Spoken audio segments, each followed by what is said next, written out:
c'est par correspondance ou directement Alors, moi, je travaille par correspondance, en cabinet, par téléphone.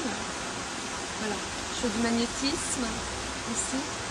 Donc, j'élargis un peu la clientèle. Et vous-même, vous n'êtes pas tenté par le magnétisme Il paraît que ETH? alors souvent des confrères que j'ai consultés m'ont dit mais tu sais soigner. Oui, mais comment j'ai pas trouvé encore la clé en Alors moi. ça, c'est votre truc à vous. Voilà. C'est-à-dire qu'il faut que ça dépende que de vous. Voilà. Moi, c'est pareil, je ne savais pas réellement comment Utiliser jusqu'au jour où j'ai eu quelqu'un de ma famille qui s'est brûlé et j'ai mis la main. Spontanément. J'ai mis la main spontanément et ça a soigné la voilà. brûlure. Donc moi je me suis pas essayé à l'exercice. Donc il paraît. Qu'est-ce qu'il faut faire comme exercice à votre avis pour qu'elle regarde un peu où elle en est? Je sais pas. Je crois que c'est là. Vous pouvez prendre des fruits aussi. Prendre des fruits. Alors on prend des fruits. En prenant les fruits simplement dans la main. Et puis alors si vous démarrez là-dedans, vous les conservez quelque temps dans votre main. Logiquement, ils ne pourrissent pas vos fruits. Ah d'accord, oui, ils ne doivent pas pourrir. Ils vont se flétrir, ils vont durcir, mais ils ne vont pas pourrir. Ah, c'est un bon exercice. Voilà. Donc ça déjà dans un premier temps, ça vous pouvez le faire. Après vous allez voir si votre magnétisme est fort. Vous allez juste, moi je sors mes fruits, je les mets juste comme ça simplement. Voilà, je suis sûre que je peux garder les citrons, les oranges pendant des mois. Pendant 3 ans, même s'il faut. Des fois je les oublie d'ailleurs. Voilà, mais c'est un bon test. Voilà, mais c'est bien. Voilà, parce que vous voyez, j'avais pas l'outil, que je parlais toujours de l'importance de l'outil tout à l'heure. Vous avez des douleurs ou si vous avez des enfants qui se sont fait mal ou un petit bobo, pourquoi pas vous testez, vous voyez ce que ça donne. Oui, oui. Mais il n'y a pas forcément de méthode. Voilà. Vous avez des méthodes vous avez des professionnels qui vont travailler par l'alimentation, qui vont faire des prières, qui vont faire. Moi je ne fais pas ça. Après c'est ce que chacun, voilà. Le mot guérison, ça vous parle pas spécialement, si Ah si, parce que moi quand j'étais plus jeune, enfin quand j'avais quel âge, j'avais 18 ou 20 ans, j'ai eu un zona. Moi j'étais dans ma famille, on allait chez le magnétiseur. Donc ma mère m'emmenait chez le magnétiseur pour soigner mon zona. Oui, mais même parce que guérir, c'est tout un programme de guérir. Guérir, c'est un don. Oui, c'est un don. C'est un don, soit vous l'exploitez, ou soit vous ne l'exploitez pas. Mais voilà, mais il faut tester en même temps. Si vous ne testez pas, voilà. Et donc moi pour l'instant j'ai pas eu ou la volonté ou l'envie de tester. Moi j'étais pas du tout là-dedans. J'étais pas du tout là-dedans. Alors c'est vrai que quand par contre je gardais les enfants ou les petits nerveux ou autres, je les prenais sur moi, ils s'endorment, alors je sais pas, soit disant que j'appelle, j'en sais rien, je sais pas, mais bon. Et puis au fil du temps comme ça, et par expérience, je vous dis, il y a eu une personne qui s'est bien brûlée et je dis je vais tester, je verrai bien, je n'étais pas du tout là-dedans. Et le lendemain, il n'y avait rien, il n'y avait aucune plaque, aucune rougeur. Elle appelait simplement, comme si qu'elle était... un coup de soleil. Voilà. Et par contre, parce que j'ai mis ma main, ça lui a fait une sensation de deuxième brûlure. Oui, il paraît que ça chauffe. Et c'est comme ça que j'ai démarré, tout doucement. Voilà, vous avez expérimenté, enfin vu les résultats. Voilà. Parce que ce que je propose, c'est qu'éventuellement... Non mais je veux dire, chez vous c'est agréable, on peut s'installer bien. Donc voilà, donc ça permettrait de... Parce que l'endroit peut avoir une influence sur l'ambiance et sur la façon... Là, pour l'instant, là c'est le lieu qu'a choisi Éthéor. Je peux partir chez moi. Donc là on est sur le terrain d'Éthéor, après on sera sur votre terrain, mais pour l'instant on fait l'émission sur Éthéor. Moi je suis pas trop dehors, je les allergies au soleil. Ah pardon. Mais c'est pas grave, On va pas s'arranger. Oui. Bon alors donc on va essayer de continuer avec vous, Éthéor. Alors est-ce qu'il y a des choses qu'on n'a pas dites, qu'il faut savoir quand on vient vous voir, ou que vous auriez envie de dire ou que vous avez dit ailleurs et qu'on n'a pas eu le temps de... Moi c'est ce que je disais tout à l'heure, ce qui est important pour moi, c'est que les gens quand ils viennent me voir, ça fait partie de moi, je vais donner des conseils et je vais donner des outils. Donc c'est vrai que la personne qui veut une consultation classique, où je vais lui faire part de ce qui l'attend, mais c'est tout, ça s'arrête là. Autrement les gens qui sont, ce qui me bloque moi, c'est les personnes qui arrivent avec leur idée de la voyance où on leur a dit qu'il ne faut pas ouvrir la bouche, qu'il ne faut rien dire. Vu que ça passe par la voix, ça me paraît difficile de faire une consultation. À partir du moment où vous avez quelqu'un devant vous crispé qui ne desserre pas les dents. Je ne vois pas comment je vais pouvoir vous faire une consultation. C'est vrai que l'autre jour, j'ai regardé une émission à la télévision, le type disait, attention, ne dites rien au voyant, ne lui donnez aucune information. On va donner une information, c'est une chose. Après, parler, c'est autre chose. Voilà, parce que moi, pour démarrer ma consultation, j'ai besoin du prénom et de l'âge de la personne.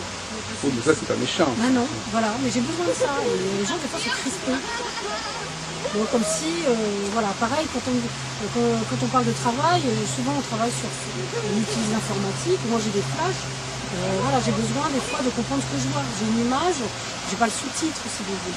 Donc quand la personne me dit, mais c'est à vous de me dire dans quoi je travaille, ben oui, bon. Voilà, alors la personne va me dire, mais vous avez fait une consultation plutôt évasive. Oui, parce que j'ai besoin par rapport à ce que je vois, que la personne me renseigne. Parce qu'il y a des choses de ce que je vois que je ne comprends pas. Voilà. Donc j'ai besoin de ça pour travailler. Donc vous ne voulez pas de clients qui ne... Qui sont fermés. Ils viennent pas avec ça, enfin, je pense voilà, quand même. Qui sont fermés ou avec des préjugés, c'est comme ça et pas autrement.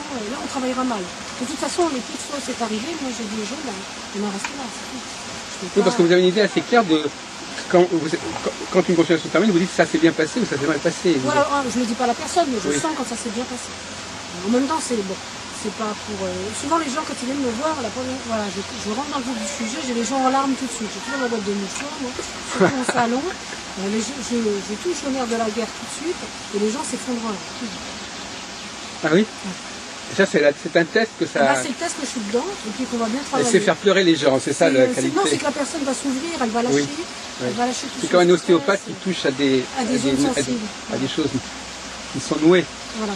Donc c'est pas rare, je dirais, que les consultations en salon, moi j'ai les gens qui s'effondrent en larmes dans ma cabine. C'est connu, on vous connaît sous ce... On me connaît, oui, avec mes mouchoirs. C'est l'éthéore au mouchoir. Voilà. Donc, et après, c'est ça qui est amusant, c'est que j'ai une première personne qui s'effondre dans ma cabine et qui va appeler toutes ses amies, ses collègues de bureau. Viens, tu vas pouvoir bien pleurer voilà. Ton sou. Et autrement, bon, moi je n'aimais pas trop l'exercice, mais je me suis prêtée voir des consultations en direct, si vous voulez, en public. Ça marche bien aussi, parce que je ne savais pas comment j'allais réagir quand on a une masse de population. Moi, je peux pas. Je sais que je peux pas. Je suis trop sensible, trop émotive. Disons que j'arrive à totalement déstabiliser. J'arrive à identifier l'information de la personne qui s'adresse à moi, mais c'est très difficile. C'est une concentration énorme, c'est énormément de fatigue. Mais je dirais que j'ai réussi à montrer une autre forme de voyance en faisant des interventions publiques. Ah oui. Voilà. Vous êtes pour la nouvelle voyance? Non, mais disons qu'après les gens qui ont besoin, parce que quand on parlait tout à l'heure des articles de presse, les gens sont en demande de, voilà, elle va s'exposer au regard des autres, donc on va voir si elle est bonne. C'est un peu je dirais, l'idée. Et moi au début ça me gênait, puis maintenant je me dis pourquoi pas. Et c'est vrai qu'après, bon, c'est pas pour non plus me jeter les fleurs, mais après j'avais tout le monde à ma cabine qui faisait la queue en disant j'ai bien apprécié votre approche au public, j'ai bien aimé votre ouverture, voilà. Donc aussi montrer comment on travaille. Moi je le fais pas dans le sens de faire une esbrouffe, mais de montrer comment je travaille et comment, voilà. Donc après les gens, c'est aussi une façon de leur montrer les choses. Et il y a des collègues que vous avez influencés comme ça, une façon de faire que vous avez fait passer à d'autres en discutant? Non, parce que chacun vraiment, c'est ce que je disais tout à l'heure, chacun vraiment sa méthode de travail. Bon, quand je parlais des interventions publiques, quand on était plusieurs confrères, c'était un peu chacun son tour. Moi j'ai des confrères qui pensent que pour des raisons de confidentialité, la personne doit s'approcher d'elle et puis qu'elle va lui faire une consultation discrètement. C'est un choix, moi je le respecte. En même temps, moi je me dis la personne qui attend de moi que je m'expose, elle va s'exposer aussi par sa propre question. Donc si elle me parle dans un domaine privé, je vais lui répondre le plus clairement possible, sans la heurter et sans heurter les personnes qui sont autour. Voilà. Mais j'ai des personnes qui ont fait ça, qui ont quelque part me lancé un défi et se sont retrouvées embêtées avec la réponse, parce que c'était la réponse, c'était vrai, et en même temps, fallait qu'ils composent après avec le regard des autres. Donc il y a toujours une forme de défi aussi dans ces interventions qui ne me dérange pas, parce que moi je ne le dis pas comme ça. Mais au début ça me gênait, maintenant ça m'amuse. Donc je participe volontiers. Voilà. De toute façon, je crois quand même c'est quand même un métier, si on quelque part, on agit quand même sur les gens, quelque part. Oui. Hein, il faut pas se voiler la face. Ah bah bien sûr. Il faut avoir, il faut aimer quand même, disons, faire passer quelque chose à l'autre. Oui, avoir une forme de... Il faut aimer l'autre. Il faut aimer l'autre, oui. Faire preuve d'empathie, de compassion. Il faut avoir une certaine assurance aussi quand même. Il faut être aussi assez psychologue aussi. C'est psychologue et bien... Certaines personnes qui sont à même de recevoir certaines réponses et d'autres qui ne le sont pas. Voilà, oui, il y a ça. On a les deux publics aussi. Ouais. Et en même temps, après, donc il y a aussi voilà, le fait de travailler sur soi. Hein. Pour moi, c'est indispensable. Vous ne pouvez pas être dans un rôle de conseil et sans si vous-même vous remettez pas en question. Et alors, toi, vous n'avez pas qu'est-ce que vous entendez par travailler sur soi? On a tous nos problèmes. Moi, j'ai les miens, on a tous les nôtres. Donc moi aussi, évoluer moi-même dans ma propre vie, parce que je vais apprendre des choses sur moi, mais donc quand je parlais d'inconscient collectif, on est tous reliés. Donc évidemment, je vais pouvoir mieux accompagner les autres à partir du moment où moi-même j'aurai déplacé certains obstacles dans ma vie. Voilà. Vous avez déjà avancé dans ce domaine? Oui, et je continue. Moi, je complète. Il y en a qui pensent que évoluer, ça va être 10 ans dans sa vie, on va faire 10 ans d'analyse et puis après c'est bon. Non. La vie, c'est une vie de travail. Donc moi, je travaille sur moi tout le temps et je ne compte pas m'arrêter. Je ne pense pas que l'évolution soit une limite à un temps donné. C'est le travail d'une vie. Et vous avez remarqué que votre évolution, ça vous permet d'aller mieux avec les clients? Ah ben bien sûr. Je prends du recul même par rapport à des gens difficiles. On a souvent des clients qui à la limite, vous écoutent pas. Moi, je le vois parce que quand j'ai des personnes devant moi, c'est systématique. On voit aussi les gens qui consultent de façon régulière, parce que, surtout au téléphone. Vous avez des gens qui vous téléphonent, vous leur demandez spontanément, ils vont vous donner leur prénom et leur date de naissance. Et moi, je leur dis, mais non, je ne suis pas astrologue ni numérologue, j'ai besoin de votre âge. Voilà, donc, et même certaines personnes, vous leur dites, j'ai besoin de votre prénom et de votre âge, ils vont systématiquement vous donner le prénom, certes, mais ils vont aussi vous donner la date de naissance et vous écoutent pas. Et donc, ils n'écoutent pas les réponses populaires. Ouais. C'est ça que... ils vous posent des questions, ils auront l'interprétation de ce que vous donnez. Donc ça, c'est embêtant. Donc vous aimez bien qu'on écoute ce que vous dites? Bah, qu'on soit attentif. Oui, mais ça, vous avez toujours... Enfin, il y a des gens qui ne sont pas voyants et qui ont aussi envie d'être écoutés. Oui. C'est un trait de caractère. Quand même. Il y a une différence entre entendre et écouter. Donc j'incite les gens, c'est pour ça que moi je fais en consultation, par téléphone bien sûr, mais en cabine aussi. C'est moi qui tire les cartes pour que la personne soit vraiment attentive à mes propos. Et je l'invite vraiment à prendre des notes, mais comme on prend une dictée quelque part, parce que je sais qu'autrement les gens vont interpréter. Et la façon des fois dont je reçois les messages... Il y a eu un malentendu. Moi-même, la personne va me dire, mais qu'est-ce que vous m'avez dit? Écoutez, je ne sais plus. Ça passe comme ça, des fois ça sort, c'est comme... des fois ce n'est pas moi qui parle. Donc ça sort comme ça et je ne peux pas me rappeler de ce qui est passé, si vous voulez, je suis un récepteur. Donc c'est pour ça que j'invite vraiment la personne qui est devant moi. Parce qu'après vous ne pourrez pas lui répéter vous-même, évidemment. Je ne me rappelle pas. Mais non, mais c'est normal. Même moi, le phénomène qui se passe, c'est que je suis au salon. Des gens viennent me voir, ils vont venir me dire bonjour le lendemain, des fois ça m'est arrivé. Ah bon, vous vous souvenez bien? Je ne me rappelle absolument pas d'eux. Ah oui, c'est beaucoup. Là. Et ça m'ennuie. Et je le dis aussi au téléphone. Mais si vous m'avez eu hier, je m'appelle Madame Machin, j'étais là, rien, je m'en souviens absolument pas. Et je ne note rien parce que, comme je le disais tout à l'heure, je pars du principe que la vie est en mouvement perpétuel, donc je ne veux pas réciter comme un perroquet à chaque fois la même. Voilà, je laisse les choses se placer et on voit à tes puissances que ça a donné. Non mais c'est vrai, c'est ridicule de fossiliser les choses, de les figer. Et on fige la vie de la personne, on la fige dans son attente et puis voilà, il y a souvent des déceptions. Voilà. Et le but c'est que la personne ait satisfaction de sa demande. Voilà, parce qu'on est acteur de sa vie, je reviens toujours là-dessus. Oui, voilà. Mais en revanche, vous voulez quand même que les gens notent ce que vous avez dit, donc quand même. Je ne veux pas je le propose. Oui. Enfin, il faut quand même figer un peu votre propos. Voilà. Oui, mais parce que, voilà, quand on parlait tout à l'heure de la dualité, voilà, il y a des différentes formes d'appréciation des choses. Donc c'est pour ça que j'insiste. Mais je ne demande pas aux gens, je laisse la liberté. La personne, soit au téléphone, soit devant moi. Vous ne pouvez pas vérifier parce que vous ne l'avez pas sous les yeux. Non. Donc c'est vrai que je laisse la personne noter si elle le désire. Après, rien n'est imposé. Voilà. Ça, je laisse la personne soit être à l'écoute, soit prendre des notes. C'est libre choix. C'est pas qu'elle se fie à sa seule mémoire à elle. Moi j'invite plutôt à écrire parce que c'est mieux, ou à enregistrer. Il y a des gens qui me demandent de m'enregistrer, donc ça ne me dérange absolument pas. On ne peut pas le savoir si vous n'aimez pas vous voir. Vous êtes surtout dans le tête-à-tête en fait. Moi je suis au cabinet, mais je prends également par téléphone ici. c'est vrai que c'est pas le même contact, on va dire, par téléphone et au cabinet. Il peut arriver, il y a des personnes qui préfèrent l'anonymat le plus total. Moi, j'ai vu des personnes me mentir sur leur prénom, alors que c'était d'un ridicule. J'y attendais.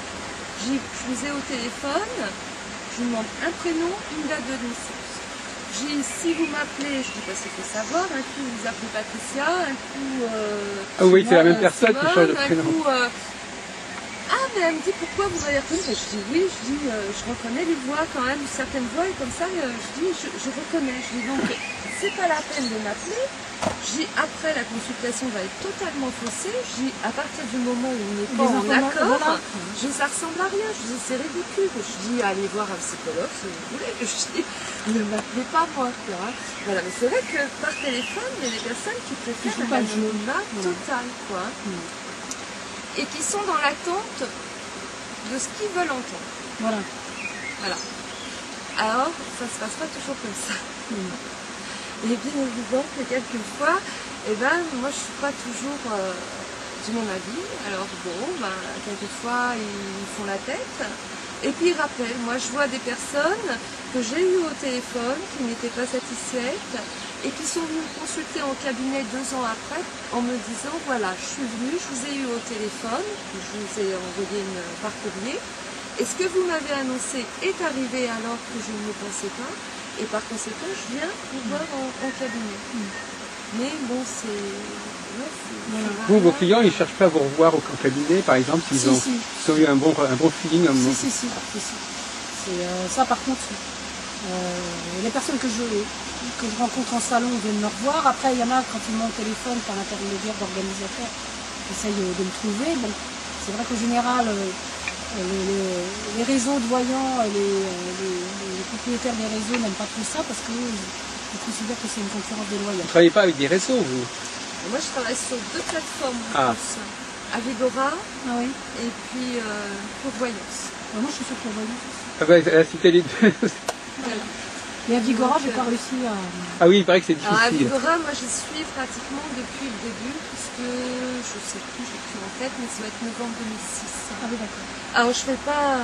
Du coup, continue. Non, je ne fais pas du continu. Il y a quelques fois où j'y vais pas. C'est pas du tout la même voyance, la même façon de travailler. C'est pas du tout la même clientèle. C'est... En même temps, c'est vrai que les personnes qui consultent sur ces sites-là payent à la minute et qu'il faut délibérer, je dirais, un maximum pour que la personne, au bout de... Moi, lorsque j'ai une consultation de 5-6 minutes, ça m'agace, quoi. Donc je préfère me déconnecter et dire stop. 5-6 minutes, moi ça ne me suffit pas pour me mettre dans le bain, pour prendre, je dirais, la température et pouvoir arriver sur... Alors je vais donner une réponse, oui, non, voilà, mais... Moi je travaille très vite, on me le dit souvent. Je vais assez vite, mais c'est pas le genre de... C'est pas adapté à vous. C'est pas la voyance qui me convient, qui me plaît le mieux. Vous nous expliquerez plus tard comment vous travaillez. Oui, voilà, c'est pour ça quand je disais qu'il y a autant de voyants différents, autant de méthodes, on a tous quelque chose qui nous correspond. Moi, ça ne me dérange pas de travailler par téléphone. Je travaille aussi sur Pourvoyance et en 5 minutes, ça ne me dérange pas. Moi, je démarre tout de suite. Mais j'ai pris l'habitude de travailler comme ça. Alors, il y a peut-être aussi une question d'habitude, je ne sais pas. Oui, c'est pas la même clientèle. Donc, il faut changer de peau à chaque fois qu'on soit sur une plateforme ou qu'on soit... Avec notre clientèle au cabinet, moi je prends pas du tout, je travaille pas du tout de la même façon. D'abord c'est un forfait, je reste le temps que je dois rester, voilà, je suis pas du tout dans la précipitation et je ne veux pas. Je veux pas travailler de cette façon-là. Si je travaille sur les plateformes, c'est parce que, comme tout le monde, quand on est professionnel, on est obligé. En même temps, c'est ça que je reproche à ce genre de réseau, c'est que bon, il y a trop de monde, du coup les gens, c'est normal, ils viennent là aussi pour gagner leur vie. Donc il y en a qui viennent une ou 2 fois dans la semaine, du coup ça ne fait pas très sérieux. C'est vrai que c'est des gens, vous semblez dire qu'il y a des gens qui appellent souvent. Ah oui, c'est non toute la journée. Et qu'est-ce que vous en pensez alors de ça? Moi les accros. J'ai eu le cas d'une personne qui m'a appelé 10 fois dans la journée pour me poser la même question. En espérant chaque fois que ça sera une autre réponse? Non, non, non, c'est pour confirmer, des gens qui sont anxieux, qui ont besoin de se rassurer et qui attendent toujours qu'on les rassure. Comment pouvez-vous travailler dans ces conditions? Ça, c'est très difficile. Ça, je dirais que c'est vraiment des gens difficiles et qui n'entendent pas. Le problème, c'est que certaines... Parce qu'en consultation, ça ne peut pas se produire, parce que vous voyez là... Mais là, ils essaient de pas... Ils disent pas, j'étais des choses déjà passées. Ils changent de prénom, ils changent de... Moi, j'ai pas eu le cas. Moi, j'ai une personne qui ne changeait pas son prénom, mais qui systématiquement me reposait la même question sur un plan affectif, tous les jours, 10 fois dans la journée, pour savoir si la personne, l'objet de ses pensées, si cette personne pensait. Ils veulent du discount, de la voyance. Moi, sur Avigora, j'ai marqué sur ma fiche, attention, la voyance ne doit pas être ni de l'assistanat, donc pas tomber dans la dépendance. Je ne sais plus comment j'ai tourné ça, et en aucun cas ce n'est un jeu, mais je l'ai marqué parce que, prendre les lignes et puis tomber 15 fois sur un... Non, moi ça m'intéresse pas. Alors, honnêtement, ça m'intéresse pas. Pour moi, c'est pas de la voyance. C'est du bidouillage, c'est tout ce que vous voulez. Et en même temps, ces gens-là, ils ne doivent pas s'adresser à des voyants, mais peut-être voir un thérapeute. Moi, je les oriente. Mais dans tous les cas, par la voyance. Alors, vous avez des personnes qui sont effectivement sur... Moi, je vois le site Avigora au démarrage, lorsque on l'a démarré, il était bien fait. C'était un système qui était valable, avec des voyants apparemment, donc c'était bien fait. Après, c'est ce que la clientèle en fait. C'est-à-dire, voilà, les gens sont abîmés par la clientèle. Comme c'était sur de l'audiotel. Voilà. Alors, ils téléphonaient à 10-15 voyants dans la même journée, sur la même plateforme, 10 minutes, mais c'est des sommes astronomiques. Et en même temps, ils n'ont aucune réponse, parce qu'en même temps, tout est flou, donc il ne faut pas... Moi, je dis ça, non, ça, c'est pas... Oui, parce que moi, je les ai après en consultation, les gens me disent « Ah, mais je viens d'avoir votre confrère, vous dites pas la même chose. » Alors, je leur dis « Écoutez, vous avez consulté combien ?»« Ah, vous êtes la 4e. » Moi, je dis. Alors, je leur dis « Vous n'êtes pas raisonnable. Parce que vous allez plus embrouiller les choses, comme on va tous y aller de notre interprétation. Et comme il y a une angoisse derrière, voilà, quand je disais l'intérêt de prendre note ou d'enregistrer, parce qu'ils vont y aller de leur interprétation en plus pour la 4e fois. Donc c'est pas positif. Ça, c'est en ça que c'est dangereux, la réalité. Parce que les gens prennent ça pour de l'assistanat. Je dis, je ne suis pas magicien, je ne peux pas faire de choix à votre place. Les décisions, heureusement qu'elles vous incombent et que vous devez les prendre. Je dis, maintenant, je peux vous dire l'issue, ce qui va en devenir. Mais entre deux, je dis, après, c'est à vous d'avancer. Voilà, je dis, c'est pas parce que vous m'appelez que 2 jours après, terminé, tout est rose, tout est... on a la sensation qu'on est magicien. Mais je dis non, je dis, c'est pas... Et Théor, alors, donc finalement, pour vous, quand vous avez passé une journée à recevoir des personnes, vous êtes heureuse, vous êtes bien, il y a quelque chose qui... C'est quoi? Vous avez eu l'impression d'avoir donné ce que vous aviez à donner, d'avoir bien fonctionné? Chez ce don qui a toujours été là, et c'était vraiment frustrant pour moi de ne rien en faire. Voilà. Et c'est vrai que là, je me sens enfin à ma place, vraiment à ce que je fais. Et c'est important pour moi de donner ça. Ça serait dommage, voilà, vous avez un trésor chez vous, vous en faites rien. Il faut partager. J'ai besoin de partager ça, j'ai besoin de le vivre. Sinon, je ne suis pas bien. Mais c'est quand même important que ça vous permette de vivre, enfin je veux dire, quelque part. Oui, en plus, oui. Bien sûr. On en vit, voilà, on vit comme tout le monde, comme n'importe quelle personne qui a un emploi, voilà, on en vit. Ça, c'est aussi la satisfaction d'en vivre.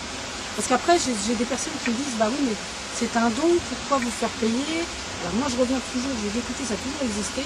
Sauf que dans l'Antiquité, c'était rattaché à la prêtrise, à l'exercice d'un culte, et c'était la communauté qui subvenait au bien-être, c'est-à-dire qu'aux prêtres, on subvenait au fait qu'ils aient à manger, à se vêtir et un toit, et après ils étaient à disposition de la population pour leurs besoins.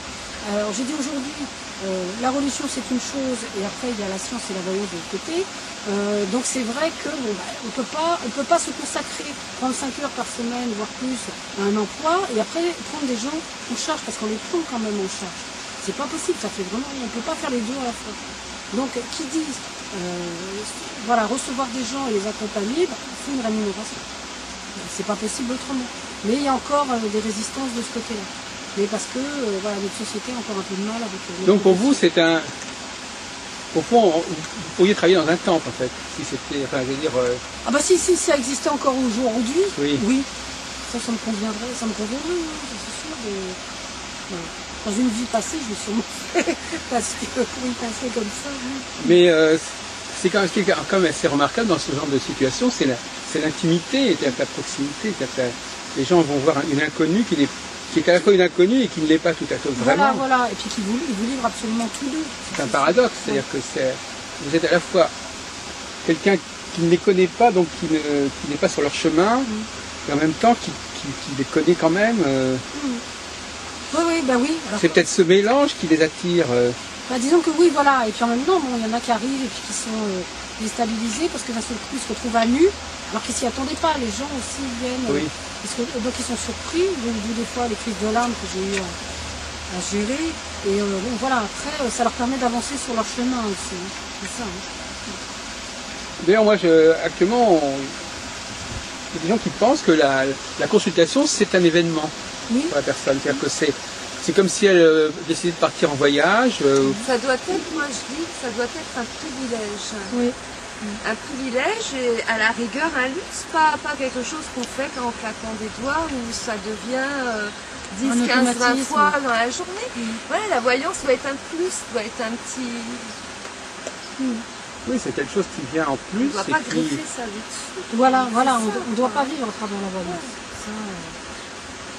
C'est un outil de réflexion. C'est la voyance qui greffe sur la vie de l'autre. Vous ne devez pas greffer votre vie sur la voyance. Alors vous pensez que les gens changent, ça peut leur changer leur vie d'aller voir une voyante? Oui. Il y en a certains, oui, que ça peut bloquer totalement même, je dirais. Oui, tout à fait, oui. Des personnes plus fragiles que d'autres, ça peut les déstabiliser totalement. Ah oui, donc ça peut avoir des effets négatifs. Ça peut avoir des effets négatifs. Par contre, ça peut avoir d'autres effets tout à fait positifs. Des personnes qui sont en dépression, qui ont besoin de savoir sur l'avenir ce qui va se mettre en place.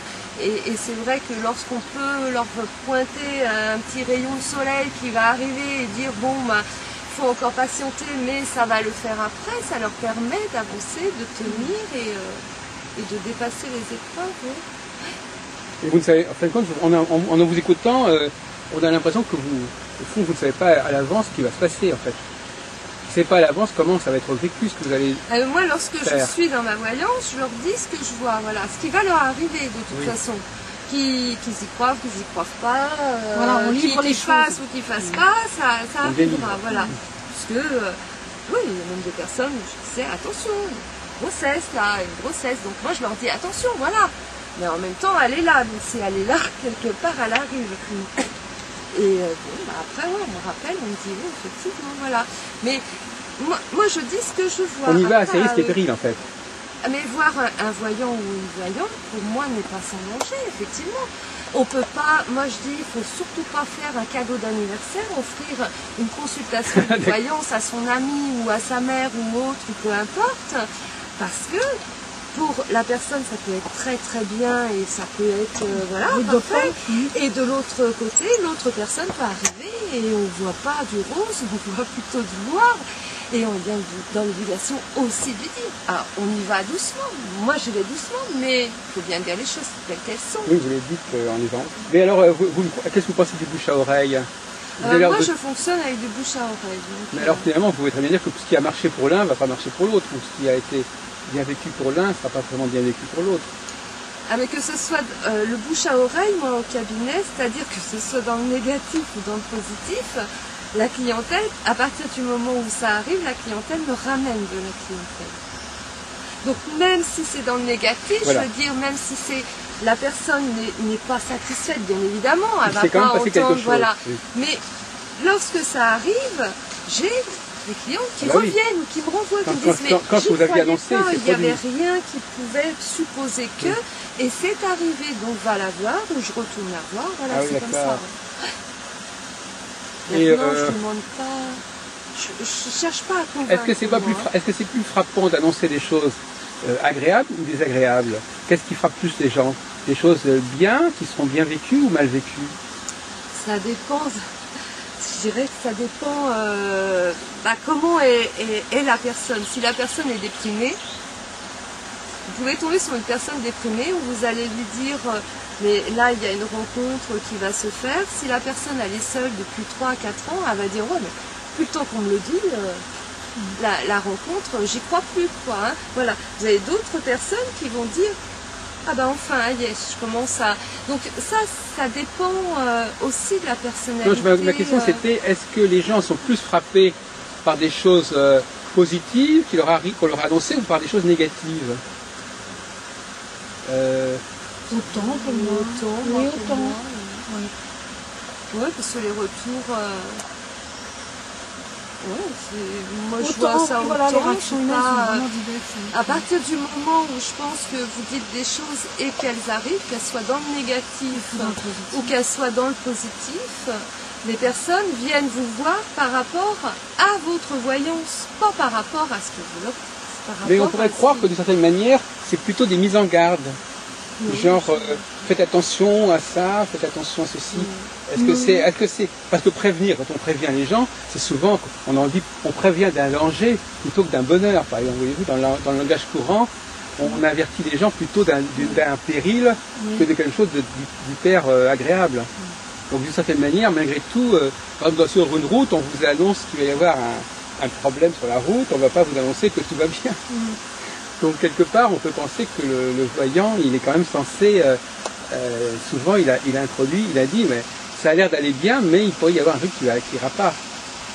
Ça dépend, c'est tellement, autant de consultations, autant de clients divers, c'est vrai que des fois, moi, il y a des consultations qui sont très positives, où je vois les gens sortir de difficultés qui sont là depuis longtemps. Ouais. En même temps, moi, les gens, je me dis, mais tout ce que vous me dites, c'est positif, ça j'entends souvent, et moi je leur dis, mais la vie est positive. Donc j'insiste là-dessus, j'ai dit même dans le pire des cas où il y a toujours quelque chose de positif, il faut vraiment que les gens soient conscients. Et il faut aller chercher cette part positive pour aller de l'avant. Donc c'est vrai qu'on peut annoncer un décès, on peut annoncer des situations difficiles, comme un divorce qui ne se passe pas bien, voilà. Mais il y a forcément une part positive dedans. Et moi dans ma consultation, j'essaie de raccrocher la personne à cette part positive en faisant le pour et le contre de la situation. Et voilà. Et souvent ça permet à la personne d'être plus réceptive, d'analyser. Et puis de sortir de là, même si elle sait que ça va être difficile, elle va aller de l'avant. Enfin, disons que d'une manière générale, ce qui est intéressant pour les gens, c'est quand même, quand tout se passe bien, de leur dire qu'il pourrait y avoir un truc qui ne va pas, et quand tout se passe mal, de leur dire qu'un truc pourrait aller bien. Enfin, je veux dire, il y a cet effet de surprise, quelque chose qui est... Il y a forcément un effet de surprise, parce que les gens, ils arrivent avec leur idée. En disant, bon, bah voilà, j'ai projeté de déménager, bon, ça peut caler mieux, et puis finalement, vous êtes là en train de leur dire, bah non, vous déménagez, mais... il va y avoir ça et ça et ça qui vont venir un peu ternir le tableau. Voilà. Mais c'est pas systématique. Oui, c'est quand même un peu en contrepoint. Il y a toujours des éléments qui vont bien se passer, d'autres moins bien. La vie c'est ça, il y a du pour et du contre en permanence. Il faut naviguer au milieu de tout ça. Mais moi on me le dit toujours, je présente les choses de façon positive. Parce que je ne veux pas que la personne le but dans l'histoire c'est que la personne reparte avec une analyse, un recul, mais pas qu'elle parte complètement décomposée, malade. Donc au début elle pleure et après à la fin ça va bien. Oui, ça va mieux. Oui. Moi ça m'arrive souvent ça. Les gens pleurent et après ça va mieux. Donc voilà, parce qu'elle s'est dégagée d'un poids et parce qu'en plus elle repart avec des outils pour pouvoir se sortir de sa situation. Oui. C'est-à-dire qu'en fin de compte, vous les révisez un petit peu. Et après, je crée une ouverture. Et après, vous leur trouvez un moyen de... la voyance va me dire exactement où ça va aller. Voilà. Oui. La voyance va me dire exactement où la personne va aller. Je vais voir quel est son parcours, son cheminement. Mais en plus, je vais lui donner les moyens d'y arriver. Voilà. Je vais lui donner des possibilités, des réflexions, des outils pour y arriver. C'est pas ambitieux, vous pas? Oui, mais je pense que chaque professionnel a sa façon de travailler. Vous mettez la barre assez haut. Pour l'instant, j'ai eu des retours dans le bon sens. Si on m'avait dit vos conseils sont nuls, faites autre chose, oui, j'aurais arrêté. Mais là, jusqu'à présent, sans vouloir que je jeter de fleurs, ça a été plutôt le contraire. On m'a dit, si vous ne m'aviez pas dit ça, puis souvent j'ai eu la réflexion, vous êtes arrivé au bon moment. Quand je vous ai consulté, vous êtes tombé au bon moment. Si vous ne m'aviez pas dit ça, si vous ne m'aviez pas souhaité, si vous ne m'aviez pas... finalement, je ne serais peut-être pas là aujourd'hui. Voilà, même si au départ, il y avait une colère, ou c'est pas vrai, je ne crois pas, ça, j'ai eu des réactions comme ça aussi. Ou au téléphone, les gens qui vous rapprochent, parce qu'ils ne supportent pas ce que vous êtes en train de dire de leur vie. Vous aimez le mot chaman, par exemple, des choses comme ça? Oui, je m'intéresse beaucoup à ces choses-là. Moi, c'est vrai que j'aurais, dans les rêves moi, que je nourris, j'aurais bien aimé aller en Australie pour rencontrer les aborigènes. Ah oui. C'est vraiment des gens qui sont une proximité de la terre, de la vie qui est exceptionnelle. Mais voilà, c'est un monde encore à part. C'est un jour. Voilà. Les boissons arrivent. Oui, remarquez, j'aurais pu vous offrir à boire à la maison. Ah oui, mais puisque c'est pas... Sur le tarot de Marseille aussi, numérologie, ça, enfin tout. Donc médium avec support, on va dire, c'est ça? Un pique-nique de voyants. Oui. D'accord. Oh, mais c'est sympa, hein, moi j'aime beaucoup le ça. support, C'est rigolo. on fait ça toute la journée. Un support, je pense que c'est nécessaire, parce que des fois on peut être à côté de la porte. Ouais. Et j'aime bien les choses concrètes. Je suis un signe de terre, j'aime pas les choses. Voilà, je veux pas faire. Voilà. Ah, vous êtes passionné d'astrologie alors ou pas vraiment? Non, j'ai parcouru comme ça. Ça m'aide aussi un petit peu, mais je suis pas astrologue du tout.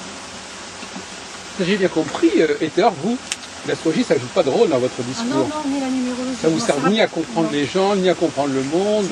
Non, je m'en C'est sers un peu énervant pour les astrologues de se dire que vous vivez très bien sans l'astrologie. Moi j'ai beaucoup de frères astrologues, j'ai demandé Oui, pour je mes sais. enfants, des choses comme ça. Mais moi-même, je ne l'utilise pas. Et je n'en ressens pas le besoin d'utiliser ce support-là pour travailler. Oui, c'est ça. Voilà. Et même la philosophie qui est derrière. Ça. Voilà. Moi, je vais faire un astrologue qui est un ami dernièrement, avec qui je dois travailler bientôt. Et en fait, il m'a dit, visiblement, vous ne vous êtes pas trompé d'orientation. Vous étiez vraiment faite pour ça.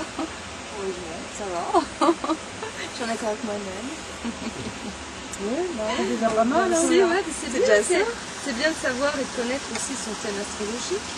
Oui, c'est intéressant. Alors, le thème astrologique, moi je n'étais pas là-dedans. Hein. C'est le parcours de la vie qui m'a amené, je dirais, à devenir professionnelle à travers le monde de la voyance. Mais en même temps, il fait partie de mon thème. Donc, quelque part, il y a un parcours qui est obligatoire. Donc, et vous aimez bien savoir certaines choses au niveau astrologique chez vos clients? Leur signe natal? Non, moi je ne suis pas astrologue, donc je ne vais pas me lancer là-dedans. Même pas, vous je cherchez vais pas diriger forcément vers un professionnel si la personne veut. Par contre, par ce côté médiumnité, on arrive à avoir les ressentis sur le passé.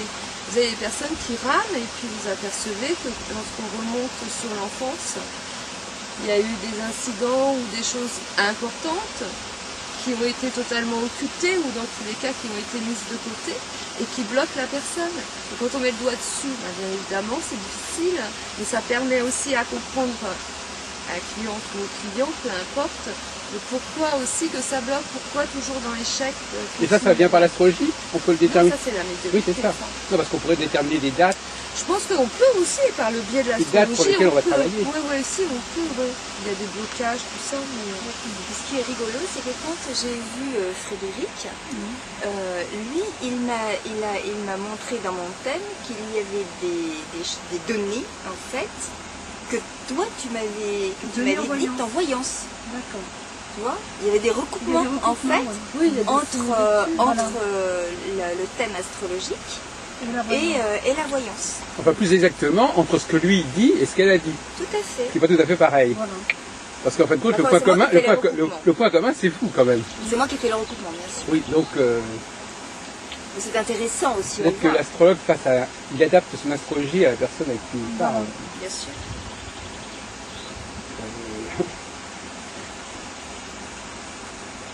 Vous croyez que chaque voyant est différent parce que c'est ça qui est un peu énervant, on nous dit tout le monde est différent, il n'y a pas de point commun.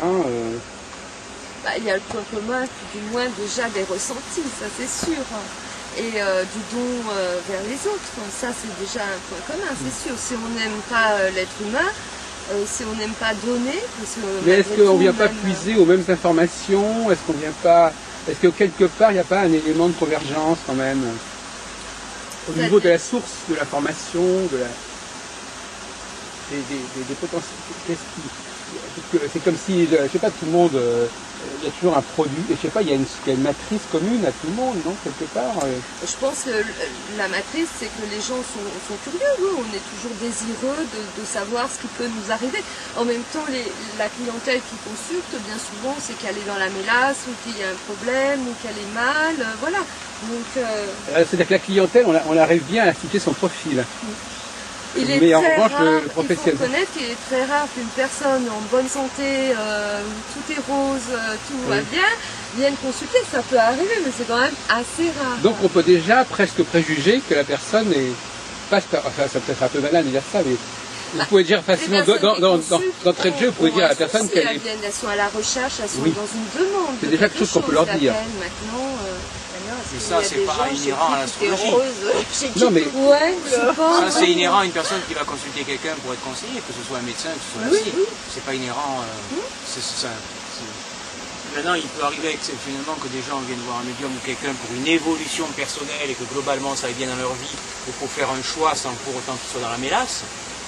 Mais globalement, c'est vrai que quand on va voir quelqu'un pour faire d'une médiation, pour être conseillé, ben, c'est qu'on a un problème.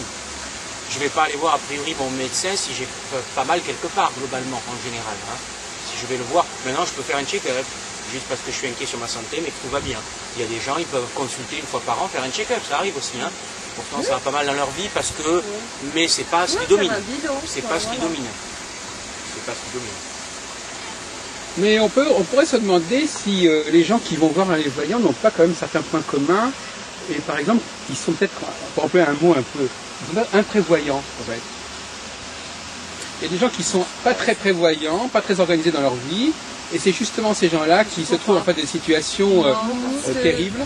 À travers à travers la clientèle, il y a tous les profils, toutes les professions, les psychologues. L'observation qu'on a fait, c'est que les gens me disent moi je vous appelle vous parce que je n'ai que vous. Oui. Je ne peux pas en parler, je ne veux pas aller chez les psys, je ne veux pas en parler à mes proches, je ne veux pas en parler à mes amis. À mon confesseur. Oui, il y a un côté peut-être plus désespoir de cause. Hein, voilà. Il n'y a que vous que je peux dire ça, il n'y a que vous, il n'y a qu'à vous. Oui, donc je crois qu'effectivement, vous dites justement mes amis. C'est-à-dire qu'effectivement, c'est une personne qui a une forme de désocialisation, c'est-à-dire qu'elle ne peut pas fonctionner avec son entourage. Habituel, voilà. Elle ne peut pas fonctionner avec ses proches. Ce qui est paradoxal. Donc elle va chercher un autre niveau de contact, j'appelle une alternative. Hein. Et en même temps, on ne porte pas de jugement sur la personne. Ça. Oui. On va l'aider, on va la conseiller par rapport à ce qu'on voit à travers sa vie ou à travers son futur. Mais en aucun cas, on va porter un jugement sur la personne. Ce qui est important aussi, je veux dire que... Oui, non, mais il a raison, effectivement, il y a un divorce avec l'entourage. Ah oui, de toute façon, de toute évidence. Et donc, on essaie de le remplacer par autre chose. On se dit, mais c'est vrai, on peut imaginer quelqu'un qui, un jour comme ça, découvre l'existence de l'astrologie, de la voyance, il dit, ah ben c'est peut-être la solution que j'attendais. Des gens qui peuvent me parler alors qu'ils ne sont pas... ils peuvent à la fois me parler et à la fois, c'est pas ces gens qui sont autour de moi. Voilà. Et il y a de la solitude de toute façon, qu'on aille sur Paris ou autre, ou même dans n'importe quelle grande ville, les gens, il y a une multitude de personnes, mais les gens sont seuls. Hein. Ils ne parlent pas à leurs voisins, ou c'est bonjour. Non mais tout le monde n'est pas comme ça. Voilà. Non, on parle de ces gens qui sont seuls, oui, mais c'est pas forcément un phénomène général. Vous trouvez qu'on est tous seuls? Ah c'est seul, ouais. Beaucoup de solitude. Ouais. Ah vous savez, c'est une... Ah oui. Ouais. Mais quand même, je veux dire, moi je pense que quelqu'un, globalement, hein, c'est pas toujours vrai. Parce qu'il y a des gens, ils le font comme un check-up. Mais beaucoup de gens qui vont consulter sont seuls. Seuls, ça ne veut pas dire qu'ils sont... Ceux qui vont consulter, oui, mais madame dit, à la limite, nous sommes tous seuls. Donc elle dit que c'est l'humanité entière qui est seule. Oui, parce qu'autrement on n'en serait pas là où on en est là. Hein. Où est-ce qu'on en est, Je pense qu'il y a un manque de lien. Sur le plan de la planète, tout est basé sur le matériel. Et pourquoi l'humanité, tout ça, le dialogue, les échanges, tout ça, ça n'existe plus. C'est très peu. Bon, ça revient. On sent que les personnes ont besoin de ce contact, ont besoin de parler, ont besoin d'un visuel. Mais lorsqu'on regarde, tout est basé sur le matériel, sur l'argent, sur vite, il faut se dépêcher, il faut être dans l'urgence. Un enfant qui naît, il faut qu'à 3 mois il soit sur le coup presque. Mais c'est vrai, on rigole enfin, pas, que, par exemple... Après, il faut qu'il rentre dans un critère, il faut qu'il sache parler. Un enfant, chaque enfant est oui, individuel. Chacun a son rythme. Mais malgré tout, enfin je sais pas, sans parler de romantisme, les gens cherchent à être en couple, je sais pas. Trouver un partenaire, c'est peut-être mieux que trouver un astrologue ou un voyant, je sais pas. Oui, mais en même temps, moi je sais pas ce que vous voyez vous à travers votre tête. Moi je vois la jeunesse de maintenant. On a une sensation, si les jeunes à 23 ans, ils sont pas casés, qu'ils n'ont pas trouvé quelqu'un, que c'est la mort, quoi, qui se trimballe avec une épée de Damoclès au-dessus de la tête et que c'est panique à bord. Et des fois, on leur dit doucement, il n'y a pas de précipitation. Prenez ce moment-là, vivez, exposez-vous, sortez et puis ça va le faire. Mais on est quand même dans un rythme de vie où tout est... Comment vit votre famille? Comment est-ce qu'elle vit, vos proches? Comment ils vivent votre famille? Moi, mes parents, enfin maman, me demande souvent des fois de tu voir pour moi. Voilà, pour la famille, bien sûr, quand j'ai des trucs à voir, je leur dis. Eux, ils sont habitués à ce que je sois comme ça. Mais vous aviez pas de relation. Vous vous sentiez un peu seul dans votre famille à un moment donné dans votre... Moi, quand j'étais enfant, parce que... Certains diront c'est parce que vous étiez voyante.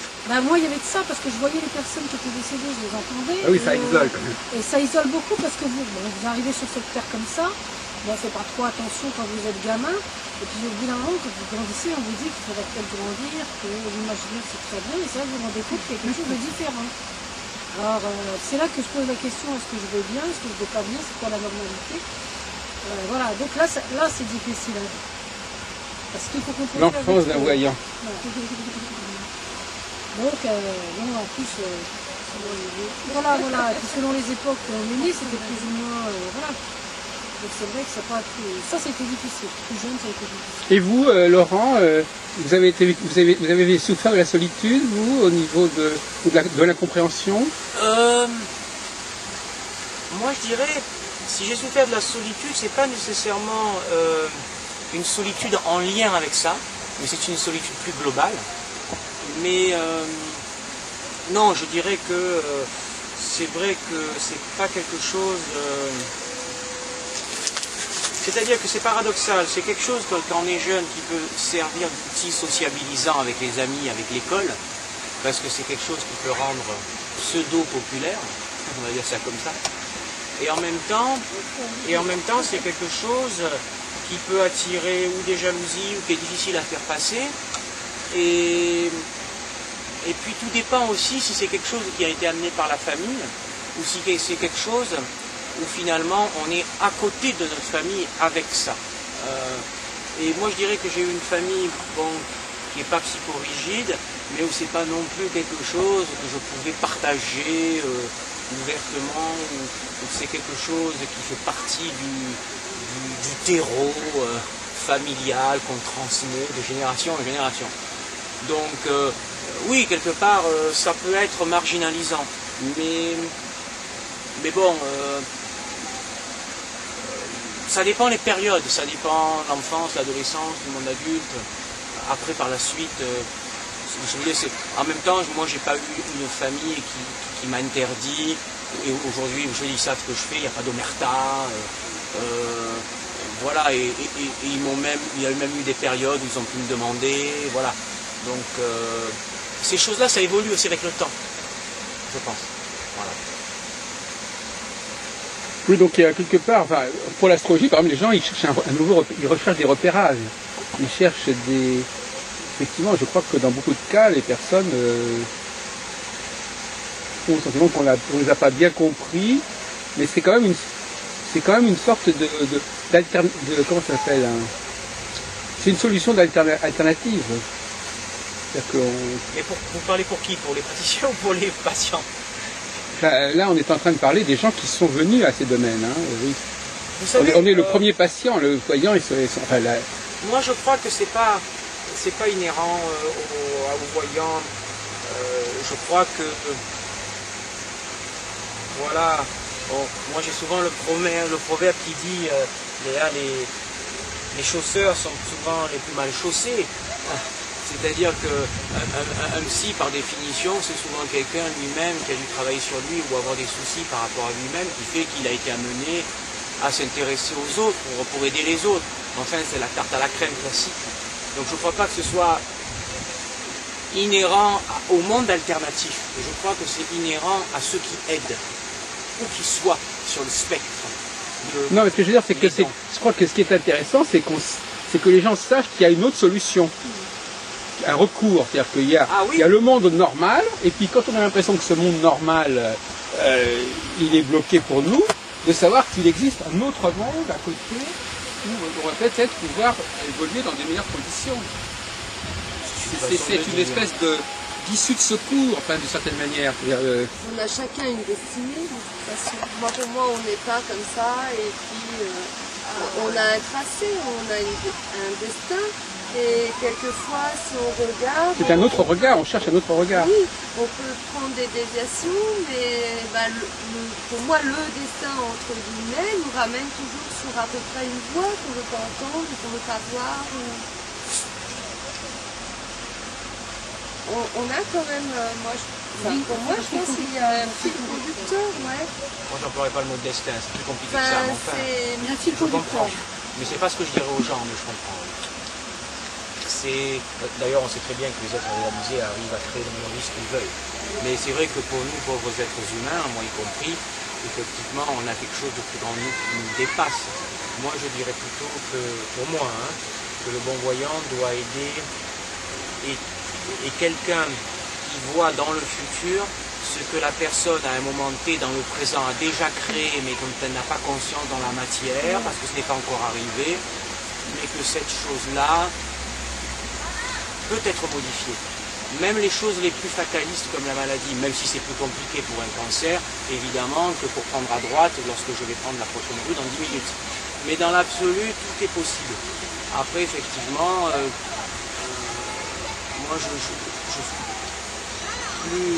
trouve plus important d'aider la personne à comprendre qu'elle a les rênes des choses et de l'aider à être responsable de ce potentiel d'événement pour pouvoir le transformer, plutôt que d'être simplement quelqu'un qui prévoit la météo et qui serait là simplement pour lui dire faites attention, demain il pleut, il n'y a pas le choix, mettez un manteau, quoi. Je crois que s'il y a cette façon-là du voyant, mais moi je crois que c'est plus important de dire aux gens qu'ils peuvent changer aussi le temps qu'il va faire et pas juste le manteau qu'ils vont mettre. Mais après, il y a différents degrés et ça peut être déjà bien d'être voyant et de leur dire qu'il faut qu'ils mettent un manteau parce qu'il va pleuvoir. Mais pour moi, ça peut aller plus loin que ça. Et que ça, c'est du degré de la responsabilité de se dire que les gens peuvent créer une partie des choses. Et c'est pour ça que je crois que parfois, on peut permettre aux gens d'éviter certaines choses. Et pas simplement de prévoir des événements pour qu'ils soient mieux habillés quand ils vont arriver les événements. Mais il y a plusieurs degrés. Moi, oui, alors éviter... C'est ça qui est intéressant. C'est toujours le paradoxe du voyant. Oui. À la limite, on voit pour que les choses n'arrivent pas. Oui. Parce que ce qu'on voit n'est pas encore arrivé, par définition, et donc peut être changé. Donc ça peut être changé, les choses peuvent être changées. Voilà. Certaines choses peuvent être changées. Bon. D'autres pas pour certaines personnes, mais il y a certaines personnes qui peuvent changer beaucoup de choses, même ce qu'on croit ne pas pouvoir être changé. Il n'y a rien qui est parfaitement écrit d'abord. Le problème, c'est que quand quelque chose peut être changé, on ne sait pas si ça aurait dû avoir lieu. C'est-à-dire que le voyant voit quelque chose qui est quelque chose qui est déjà en fait arrivé, mais la personne ne le sait pas. Donc en fait, ça ne s'est pas matérialisé. Mais c'est en elle, dans la pensée ou dans l'intention. Maintenant, effectivement, dans la matière, l'événement n'est pas arrivé. Mais c'est quelque chose, on aide la personne à pouvoir modifier dans l'avenir au sens humain, parce que dans le côté humain, il y a le passé, le présent et le futur. On va lui servir à pouvoir avoir une emprise meilleure.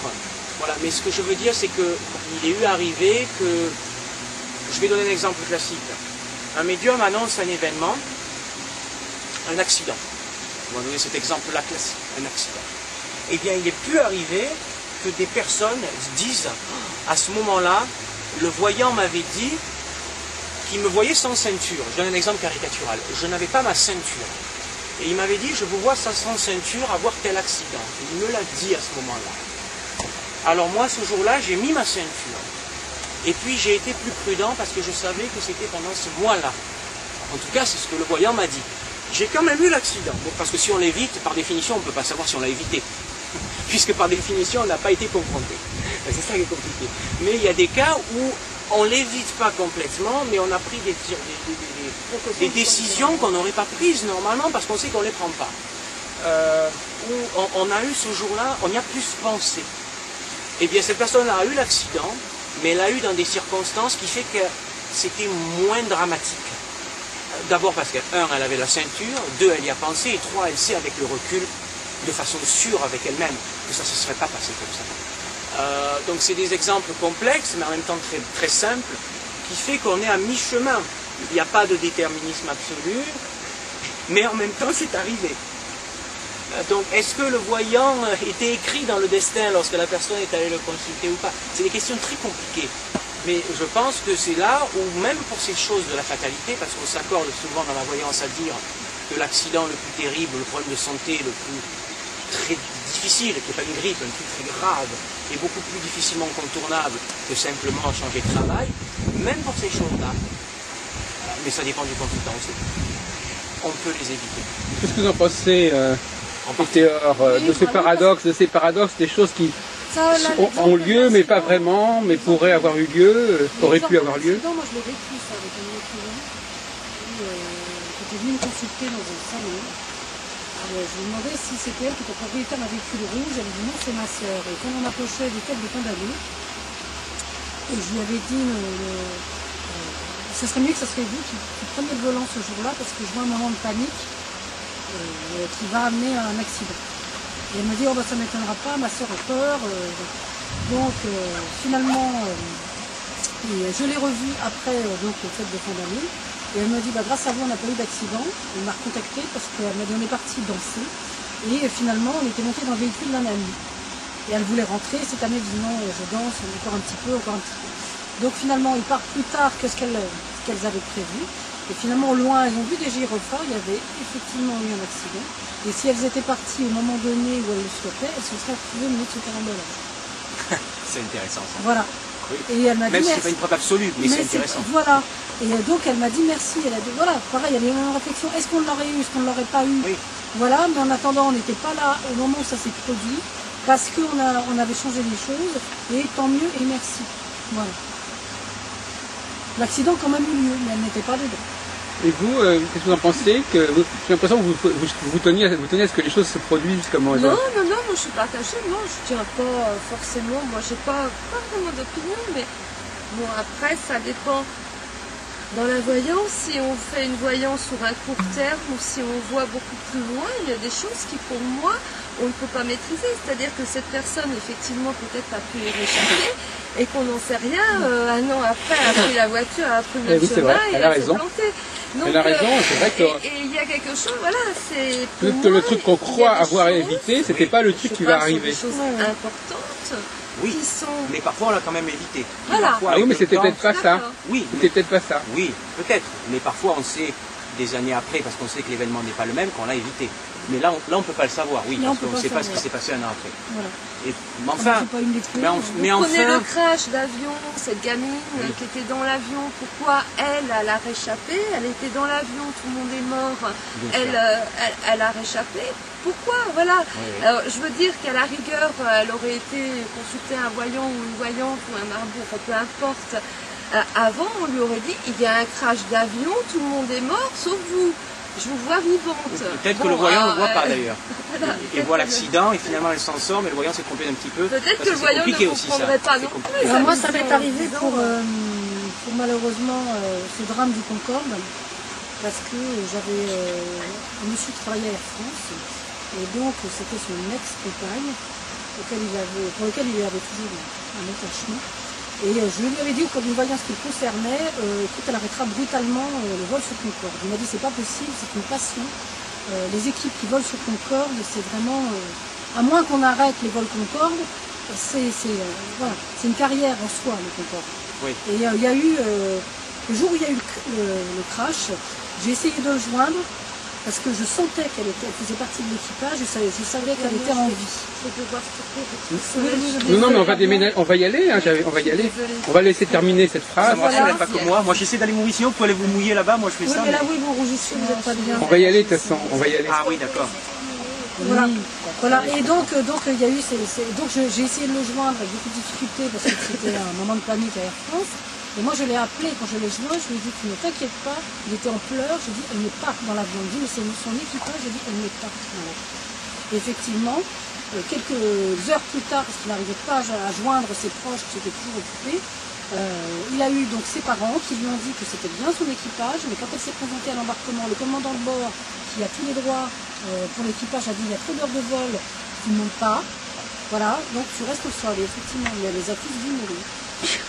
Voilà. Et ça, je ne peux pas expliquer comment... et ça a été la réponse que votre Concorde se sont arrêtés d'office. Mais je l'ai vu à travers cet incident-là, mais je n'ai jamais vu que les vols allaient s'arrêter. Voilà. Bien sûr. Mais en tout cas, ce qui la concernait, elle, et ce qui a été dramatique pour elle, c'est qu'elle a vu tous ses proches, tout cet équipage avec qui elle a travaillé pendant toutes ces années, et s'est scratché d'une piste. Ouais. Ça a été terrible. Voilà. Ah bon, c'est un beau pronostic. Bah oui, mais bon, voilà, il y a des choses qui passent comme ça, qui sont, voilà, des affaires qui sont humaines, enfin beaucoup plus importantes, qui sont reliées à travers une personne. Voilà. Oui. Mais j'aurais jamais pu dire, voilà, les vols Concorde vont s'arrêter en vie. Oui. En tout cas, ce qui la concernait, je savais qu'elle était en vie. Comment, pourquoi, je ne sais pas, je savais qu'elle était en vie.